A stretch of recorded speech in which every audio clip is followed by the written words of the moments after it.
Hello, this is Samuel Dergel, and welcome to DERGEL Executive Network Podcast. I'm excited to have today with us JP Elliott. I've been a little bit of a fanboy of JP for a while now. He's what he's done with podcasting is maybe what I'd like to do, but I'm looking forward to him introducing himself, and we have an exciting agenda today learning from JP what we can tell you. So here we go. JP, let us know about Hey yourself. Samuel, how are you? Yeah, thanks for the invitation. Pleasure. Fun to be with you and to talk podcasting, HR, whatever else is on our agenda. Amazing. Um, Introduce yourself, if you could, to the audience. That would be helpful. Sure. Well, I am an HR talent executive, 20 plus year career, working in some great companies. Started my career at Taco Bell. I've worked in Dick's Sporting Goods, Lenovo, head of talent for McAfee. I've been a chief people officer in private equity. And so I've really had a lot of different roles, but I did start this podcast 3 years ago called The Future of HR. And amazingly enough, it took off and it really helped start to build a little bit of a brand. But more importantly, I think people really understood and really liked the mission, which is around developing next gen HR leaders and helping to elevate our field. And I've always been super passionate about it. And that really led me to leave private equity and being a chief people officer and go full time into my mission and my purpose, trying to help elevate our field, develop next gen leaders. And that's what I've been doing for almost the last 2 years. And so that's kind of my background. Amazing. Um, I'm glad that you're here today. What we want to accomplish today is our theme is why HR is actually your bottom line and a CEO's guide to the people function. Most CEOs say that people are their greatest asset. I've heard that. HR people have always heard it. When I tell it to them, they go, yeah, but um, not all CEOs know how to take advantage of that and how to leverage the HR leader they're working with to drive the business forward. Um, you know, as an HR leader, it, you have to think of yourself not as human resources. You have to think of yourself as helping run the business. And your role is how to get the best out of the human resource function. So the question I have for you is, why is there a gap between what CEO thinks and HR does, and what HR is actually capable of? That's a really big question for a couple of different reasons. One, I think that our lived experience and your lived experience as a CEO, right? Depending on if you were a founder or maybe you worked in a Fortune 500 company and worked your way up, you know, they're just really different experiences and how you've seen HR show up, right? And so, depending on that experience, you may have a perception because you've only seen HR be transactional or administrative. And if you've only seen that view, then that's what you're going to think HR is all about. And then there's other CEOs who maybe have worked their ways up in companies where HR has that proverbial seat at the table. They're having big impact. And they could see that an HR leader is really, truly, especially a CHRO, is a business leader with HR expertise and can help drive the business, shape the culture, define strategy, and really be a real thought partner to bring in that strategy to life. So I would love this. I've thought a lot about it because I don't think it's actually just HR's issue here. I think most HR people want to have a big impact in the business. They want to be closer to the business, but there are times when CEOs sort of sideline them a little bit. And so the question becomes, how do we find the CEOs who want to embrace HR as that business partner, that business leader that will help them shape the business? Or how do we go deeper and figure out how do we help leaders understand this and shift that perception? So I think you have to do both, but I really think it comes back to that lived experience. And so if you've got a CEO who frankly has never seen a strategic HR leader, it's going to take a special HR leader for them to see that person differently, see the function differently, and really truly understand the impact we can have. Great. Thank you.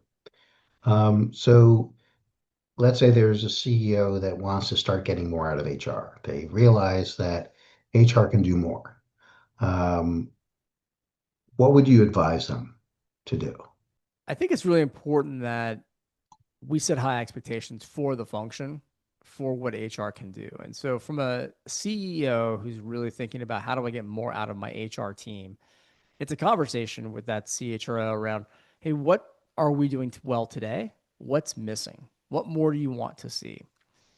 And I think having that dialogue, I feel like a lot of HR leaders are going to be very excited to step up to that. Now, is every HR leader ready to deliver that strategic impact?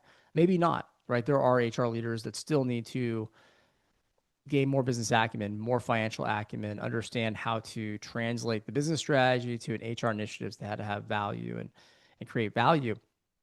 But I think sitting down and saying, look, here's what I really need. Here's where the company's going. And here is how that relates from a culture, people, talent, rewards, processes, systems, org design. Help me build that out. Help me kind of bring that to life. I think that's what you've got to do. Where it doesn't work in these CHRO, CEO relationships is when they're not transparent, when you're not candid, when we're not Right. having the conversations, and instead we're making assumptions about things. And so the best CHROs I know don't wait for the CEO to come to them, Samuel. They go and say, hey, I have a view of where the business is going. Let's talk about how I can help you get there. Are we on the same page? Right. And they're really pushing the CEO. And I think that's really, if you think about it, we all want our team members who work for us to come push us because everyone is pretty busy. That Yes. CEO is busy. They're thinking about a lot of things. So they need a CHRO that's coming to them saying, hey, we should be thinking differently. We've got to push harder. Here's the changes I would make. Here's what we need to do in the next 12 months to bring the strategy to life. If you're doing those things, I think in general, you're going to have a pretty good relationship with your CEO. Yeah, no, so that's um, it really is in the HR leader's hands to help the CEO get there. Um, in conversations I have with people that are in interview process, what I really try to do is make sure that CHROs understand that the the CEO is their business partner, and they have to help them. They have to understand how they're going to work with the CEO. Is this a CEO that they can work with? How are they going to be able to move the CEO to help them? The CHRO is joining the organization and the CEO to make a difference to them. Can they? How will they? How will they get the CEO to become the best business partner for them? So appreciate that advice, JP. Yeah, well Uh, said. on that note, what is the risk? What is the biggest risk to business strategy when it comes to talent? There's really two things I think that are really we have to think about from a risk side on talent. One, in the situation of you're growing, right? So if a company's growing in a growth market and maybe you're in the right type of industry, right? Anything with AI now seems like it must be growing, who knows? But that's a very popular topic. Or you say you're going to go from like a US view and now you're going global. I think talent comes down to, do we have the leaders and talent to grow the business? Can they scale? And if you're a founding company, if you're a founder and you're growing from a smaller company to now progressing to a more mature company, a lot of times that's the big question, right? Do we have the talent that can scale? Do we have enough leaders that know the business, that can do the right things, that can be entrepreneurial and grow us into new markets? So that's the first piece. Do you have pipeline? Do you have talent? This is why succession planning is so important, and not looking at succession for today, but succession for 2 to 3 years out, because these are Yes. problems and risks that'll take time to develop. The second piece I would say from a risk perspective is, are you making the right hires for critical roles and leadership roles? And I think, this is your area of expertise, Samuel, but, it is not easy to pick and select a senior executive. We don't know how they're going to fit in the culture. We don't know if Mhm. their past behavior or past experiences will translate. But the big risk is that you make a wrong hire. And depending on what that hire can do, it can set us back multiple years. It can shift directions. It can be, very costly and to the business. So I think HR leaders have to be very cautious and build up their capability to do great executive assessment and help that team really start to predict the future of, will this person be a good fit? Will they help us deliver on the capabilities we need? And to avoid those bad hires as much as possible. The second thing is they've got to help that person be successful once they get in, because sometimes it actually was a good hire, but there was no support. No one was helping them navigate the politics, understand what they need to do.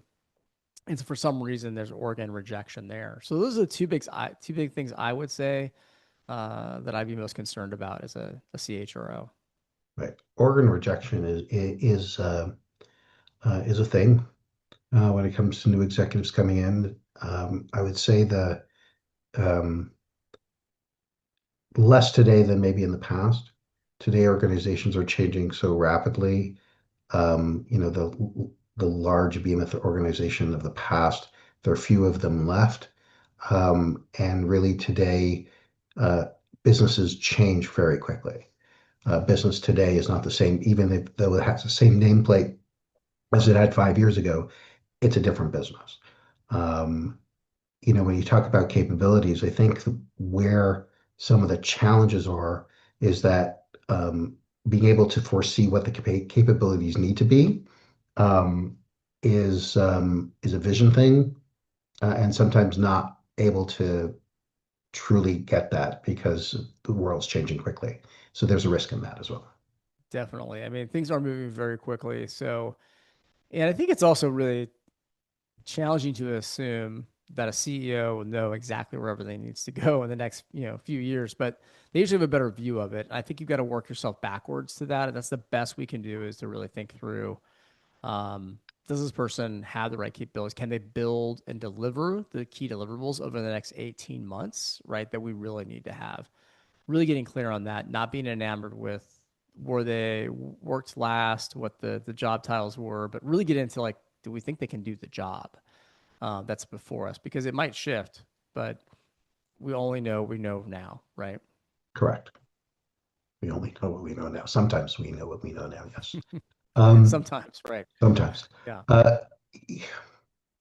the following is a question that I'm really curious as to your uh, feedback on, because what does a great HR leader look like?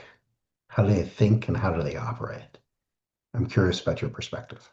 This is something I've really thought a lot about because when you start a podcast called The Future of HR and you do 178 Amazing. episodes, I didn't really think about this, but it's funny. I guess I should have thought about it. People are like, JP, what have you learned from all these podcasts? And I'd say, well, gosh, I don't know. I really thought I've learned a lot about different, HR programs and initiatives and some of the trends we're doing. But when I stepped back, Samuel, I was like, no, what I'm learning is what great HR leaders look like. And so I built what I call the what, who, and how great HR leader framework. And it's my version of a competency model because I like to keep things really Hmm. simple. Number one is what you stand for. So great HR leaders know what they stand for. They have a leadership philosophy that gives them a quiet confidence to show up in a room knowing what their values are, how they lead, what's important to them. And I just found that that is something you can't really see. If you think about it, kind of an iceberg, it's underneath the water. But every CHRO I've talked to, you can just feel it that they know who they are and they've got this leadership philosophy that permeates how they operate. The second is who do you identify as? And the best HR leaders identify as a business person with HR expertise. They don't think about themselves as an HR leader. They Hmm. don't say, I do talent acquisition, I do talent, an HR business partner. They actually will say, I'm a business leader who has HR expertise. That's hard for a lot of HR people to think about and say. But if you could verbalize that, that's a long way. Because if you identify as a business leader, you're asking different questions, right? It changes who you are because you're thinking differently. For sure. And then the last is how. How do you show up? And I try to keep things really simple. Um, how you show up, there's really five things. One, you're business focused, right? You are a relationship builder. You are a critical and strategic thinker. You're an influential communicator, and you are an HR and talent strategist.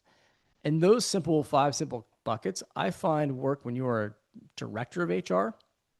And as you kind of, if you think about like playing baseball or soccer, let's say, or football, you may go up like from little league to high school to college. Maybe you go to the pros, right? It's the same thing with those five competencies. As an HR director, being business focused is very different than being the CHRO of being business focused. Relationship builder, being a director, you build great relationships, sure. When you become a CHRO, you have to build a relationship with the board, and it goes up and up and up, and so it elevates and elevates. And so for me, that's how I think about being a great HR leader. I try to keep it super simple.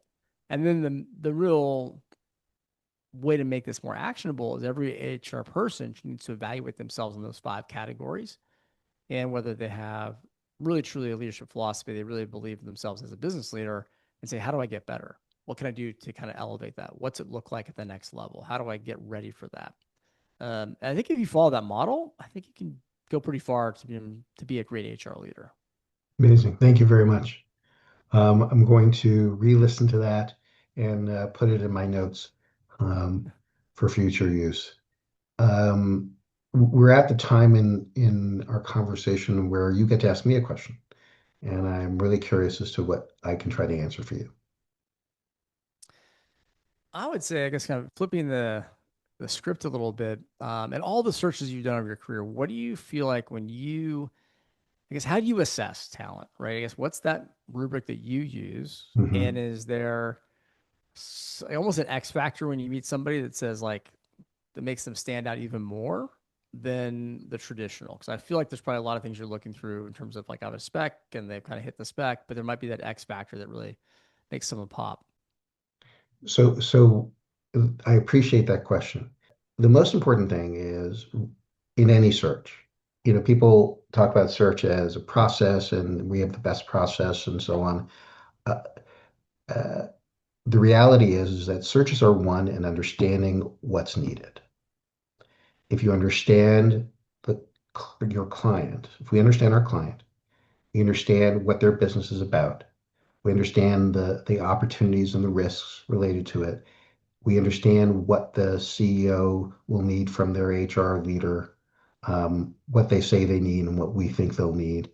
And you put that all together, and then I put on the pair of glasses that says that these pair of glasses is my client's glasses. I'm looking at it through their lenses.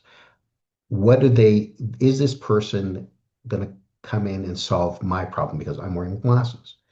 I put myself in the shoes of the company and more than just a CEO, but really trying to understand, is this person solving a problem? No one hires to fill a chair. They're hiring to solve a challenge, an opportunity, and a problem. Understanding what those are, and then being able to say, okay, how can this person, based on their experience, based on their personality, based on their energy, um, uh, and how they connect with the business leaders, do they have what it takes to be able to make it happen? Um, in creating a slate for a client in a search, we go, okay, um, sometimes we have preconceived notions. We think it's going to work, we think it's not going to work. Sometimes we're right on the money, and sometimes it's the candidate we go, no, I don't think so, but I want to get there. I want to get feedback on this candidate. You don't really know. So it is, but what I always find is search is an iterative process towards making a decision. It's an iterative process towards is this person right? And it's an iterative process in terms of what do we really need to solve the problem. It's very rare that you start a search where we understand what we need to solve the problem and you find that. That changes over the search, but you have to know where to start. So thank you for that question. Interesting. It's Yeah, that makes a lot of sense. I like the point of view kind of putting the glasses on, and it's a good reminder that people are hiring not to fill a seat, but to solve a problem, which is good. And I have seen that play out where once we start to talk to candidates, people say they think they know, and then they meet candidates and they're like, well, I don't know if we need that exactly, right? And so it kind of shifts, which makes your job really hard at times. Um, is there, when you meet candidates, are there a way, is there anything that sort of impresses you or when you see that X factor, even if they're not the right fit, that makes you say, hey, I want to stay in contact with this person? Like, what kind of advice do you have for people who want to get better with a relationship with executive recruiters or stand out? do I really like them? Like, do I want to have a personal relationship with them beyond this search? Do I want to continue talking to them? Now, that's just personal. It doesn't mean that everybody does or should, but it every what I find most fascinating about search, especially with top HR leaders, they're all amazing people. I'm floored by how thoughtful and interesting and uh, the experiences that they have. But if you try, people easily put HR leaders in a box, and I can tell you, no box can fit any real good HR leader because they are phenomenal people, and there's a reason why they get to the top. Yeah, I agree. It makes a lot of sense. I agree. What I've found that too, there's not only they smart business people, but like you said, they're really good, genuine people, good leaders. They've got their heart in the right place. And a lot of them are dealing with a very difficult job. I think a lot of people don't understand how Yeah, difficult the CHRO job is. So I always have a lot of grace there and a lot of empathy for how and what they're doing. And but I've been impressed, and it's great to see that. And I think a lot of CHROs, frankly, could do other things as well. I think they could lead across different functions. they They can. just sometimes don't want to. Some businesses will, but because they're such good leaders, they could actually own a P&L or move to other parts of the business very easily. You're starting to see that happen more and more. I don't think that trend will ever get Well, too big, but it it's does happening. happen. It does happen. Uh, it's when it happens, it can happen in a business. It's going to be very hard for a CEO search to say, "Yeah, we want a CHRO."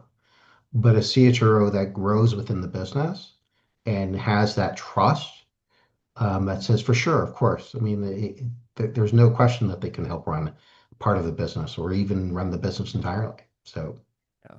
here we go. Um, so let's focus on some takeaways. Um, one actionable step for a CEO and one for an HR leader. Let's start with the CEO. I think a CEO already is really focused on the business and understanding a lot of those factors. What I think a great CEO, what they could do is to sit down with their CHRO and say, what's one tip you have for me? One piece of advice you have for me on how I assess talent? How should I be thinking about this differently? I think a lot of CEOs get they're very confident people they've been very successful.